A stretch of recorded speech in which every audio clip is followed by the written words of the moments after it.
Yeah. What got you started in boxing? So my dad used to be a kickboxer, and he was a kickboxer out in Brooklyn. I was born in Brooklyn, but once I started getting to a certain age, he tried teaching me certain martial arts, and I didn't like it.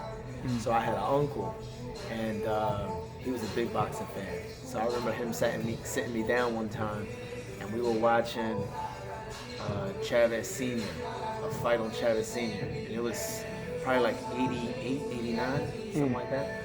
And he sat me down, and he's like, "This is how you judge a round." And he gave me a paper, and he's like, "You got to go 10, 9, like, back in the day." So then I started enjoying it.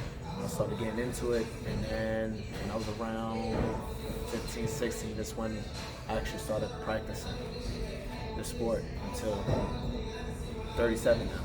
So it's like, Okay. You were a fighter originally? I was. I didn't have a lot of fights. I ended up getting into a really bad car accident like around 2007, and it messed up my neck. So I had 2 pinched nerves in my C6 and C7. So those 2 nerves pinched in that area, it has nerves running down your hands. So most times my hand will fall asleep. Like even when I'm driving or riding a bike, my hand will go to sleep. So I couldn't take no more risk of doing high intensity training and putting myself more at harm. So I just kind of relaxed. And then that's when I started learning how to do strength and conditioning, learning systematic how the body runs and things like that. And I just took it to a different level. So you just transitioned right from fighting into just training? Yeah. So right now, basically everything that I do, as far as strength and conditioning, I do it boxing related. It has to be boxing related. Most strength and conditioning coaches,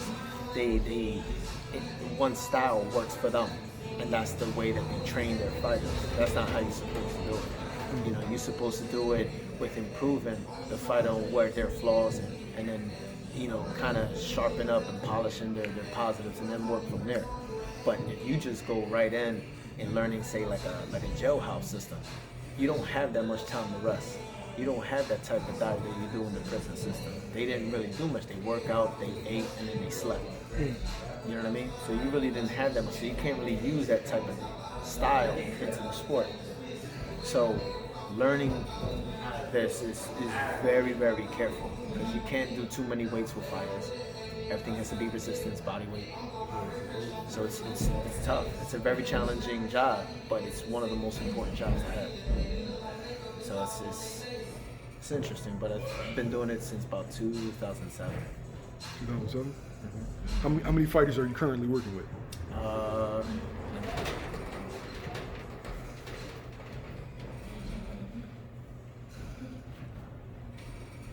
About 10. 10? Yeah. 10 right now. I'm very selective. I'm picky. Certain people I just won't work with. Other people, it's more of a, like, all right, here's an example. I work with Jaron Ennis. I work with Boots. Yeah. So I'm unavailable for any 147 pounder. Okay. Unless they're starting off first 4-rounders, couple 4-rounders, 6-rounder, 8-rounders, because the chances of them to linking up in the future for a world title shot is very slim. You know what I mean? By then, Boots been moved up or whatever the case is in the future. So right now, I'm very selective. But if it's anyone that around that same caliber, rank, top 25, top 15, top 10, I'm unavailable at 147. Okay. Even if a person comes from 140 and their plans in the future is to move up to 47, I am also unavailable. Because I'm not going to show certain tricks and secrets that I normally use, and then you apply it to fight one of my guys. It's not happening. What is the whole process of making weight? Your strength and conditioning coach, so I guess that's kind of on you. Yeah. What does that entail? It's a lot. So you normally don't want a fighter coming in too heavy when he's starting camp. Sometimes you got fighters that come in, if they fight like at 140, these guys go all the way up to 180.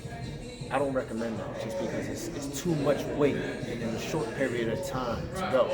But I normally, the fighters that I work with, they're all disciplined to sit there and they do their running.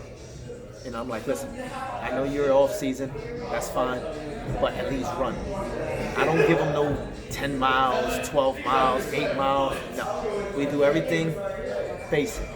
The thing is, cutting weight can be universal. You can cut body fat, still maintain around the same weight, or you can lose weight and also risk losing muscle mass. That's what you don't want to do. So dieting is very important, but that's also very tricky because of the nutrition facts, right? Say, for example, you got a person who wants to follow the pyramid, the food pyramid, right? How can that work for someone that's a vegan? How can it work for someone that's a vegetarian? Most vegetarian meals and vegan meals can't even consume 2,500 calories. So it's very difficult. So you have to know what a person can eat, and then you start camp early. I like to start camp really early, and then start focusing on their weight first. And then that consists of certain exercises that I do to start getting the weight down. Then once their weight gets to a certain point, now we're adding everything in. So it's kind of like we work on weight loss, and then as weight loss, I'm adding things into the regimen. And as time goes on, when we get to week 7 or week 6, that's when I start cutting things back. But the intensity skyrockets. We go from sometimes even half hour all the way up to hour and a half training sessions. But it's not all hard training that whole time. You have to be very careful how you work with so many fighters. You got to think, if they're throwing punches, you can't burn their arms out. You can't get them all huge because then they're too awkward. It's kind of like there's too much going on. So you want to cut their weight down. But at the same time, if a person weighs 180, I don't want to take them down to 140 in 6 weeks. That's ridiculous.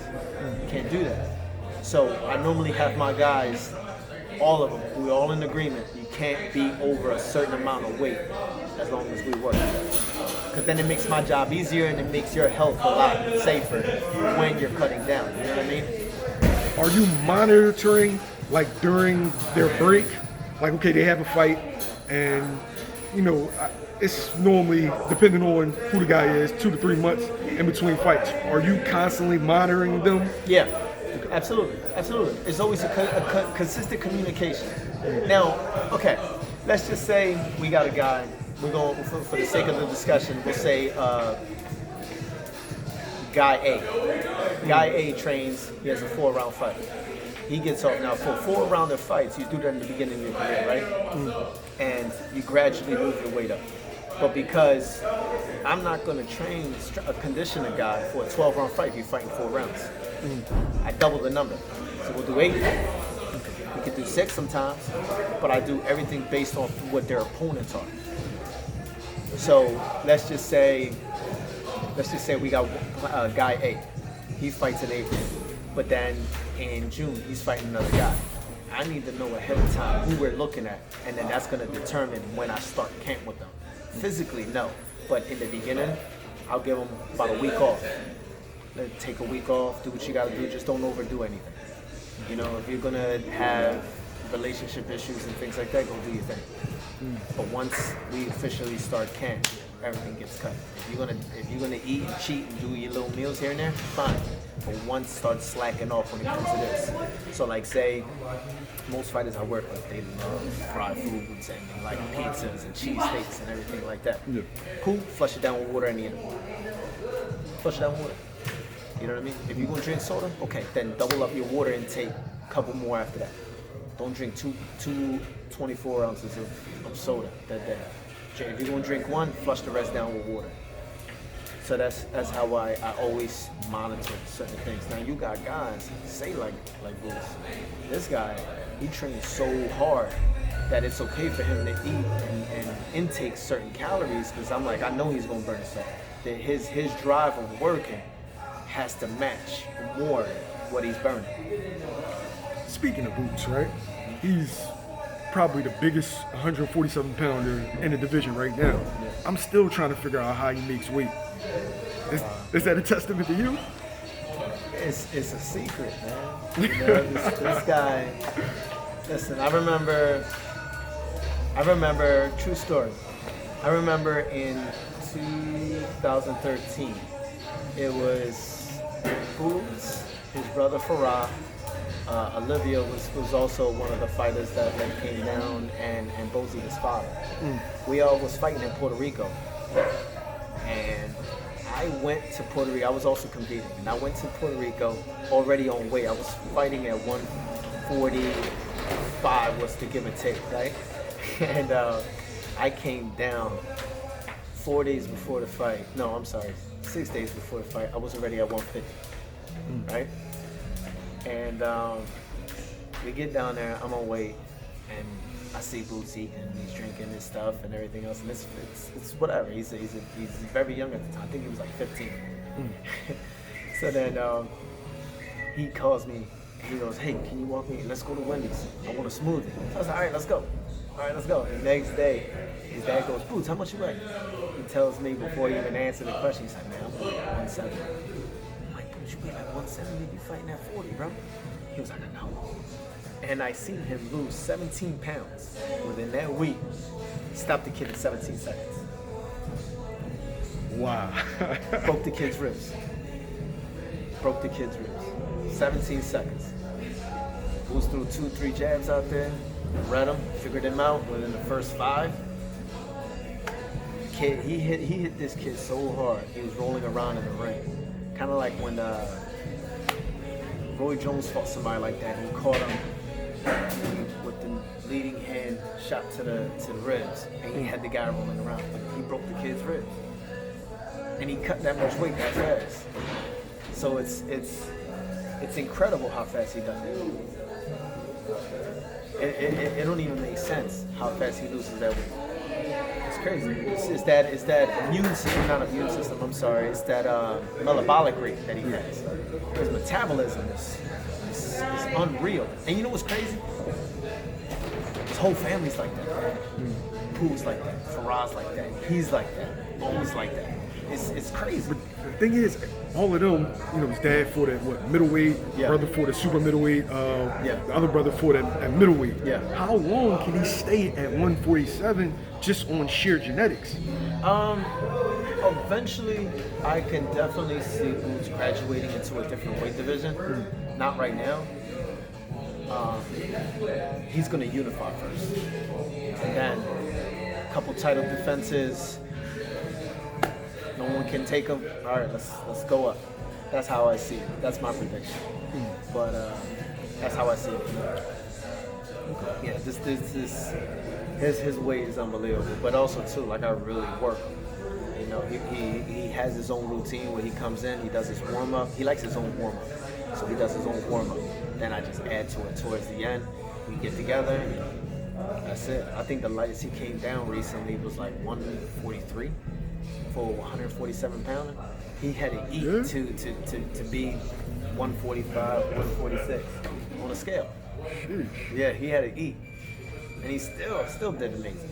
So it's like weight wise, I never have to worry about it. Ever. All right, so we're talking about Boots. He's a welterweight. How do you see the whole welterweight division shaking out? To start with Errol Spence versus Terrence Crawford. How do you see that fight going?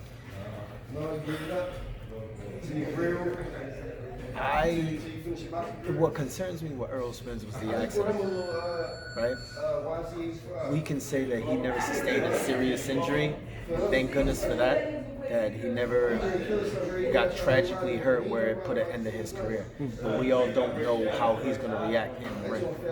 So if he were to come and fight, I wouldn't take anything that's a high caliber right now. I would take some nice little tuna, maybe get him in there with like a Luis Collazo or someone that's a decent fighter, a nice good fighter, but not a world class yet because it's scary. It's too risky health wise. We don't know what's going to happen if he gets hit. We don't know what can happen brain-wise. And he can have all the exams in the world. It's different when you're you in there, getting punched in the face, getting punched in the head, getting punched in the body. We're just the visuals on the outside. So it's different. So against a guy like Crawford, I really don't know, man. Crawford's a dangerous 147, but I wouldn't recommend that fight at all. But if you were to ask me what I lean towards, I would say Crawford. All right, so we were just talking about Errol Spence.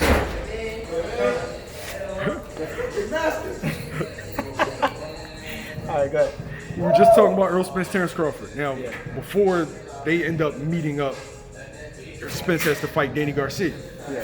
Philly guy. Okay. How do you see that fight going? Fresh off the car accident. I'm gonna be honest. I respect Danny very much as a fighter, very, very much. I think he's really established himself. I think his resume is great.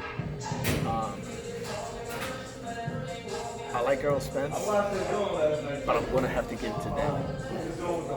I'm gonna have to give it to Danny. For the reason is Danny has excellent timing. He can catch you in between shots. He got bad intentions to throw that shot and take you out. He has a great chin. We never seen him rocked.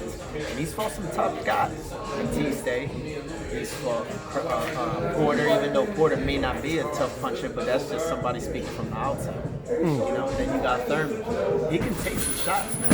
So I don't see Spence. Spence's defense is a little bit shaky to me in the beginning because, you know, he gets touched a little bit more than one should. Danny catching you in between shots with that power that he can deliver.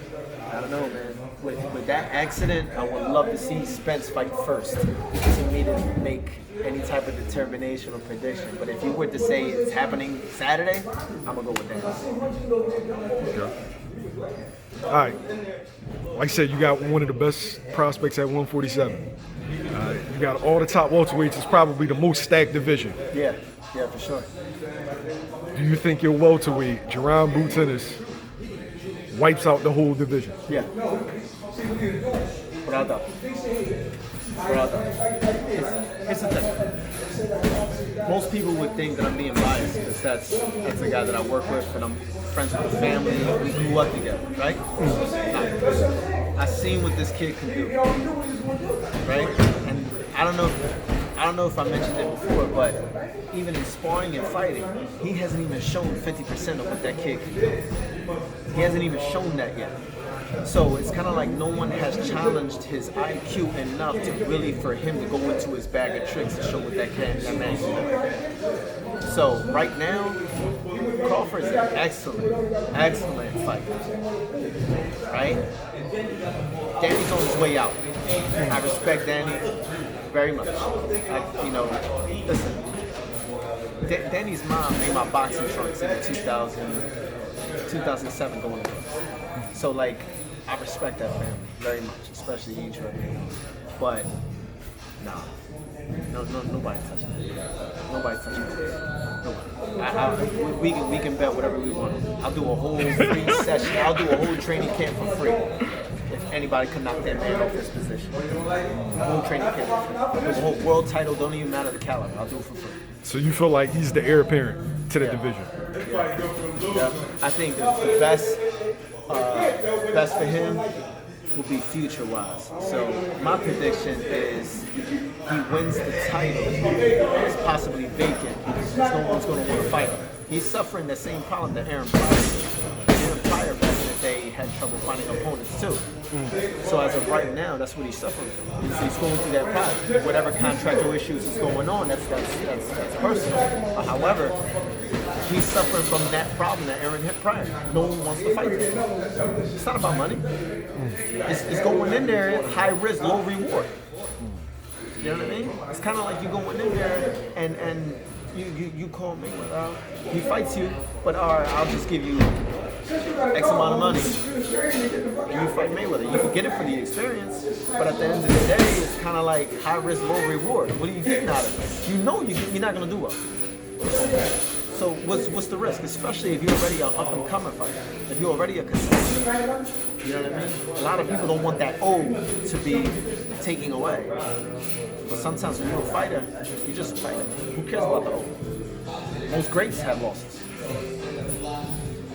Who do you think is the first welterweight to step up and take on the kid?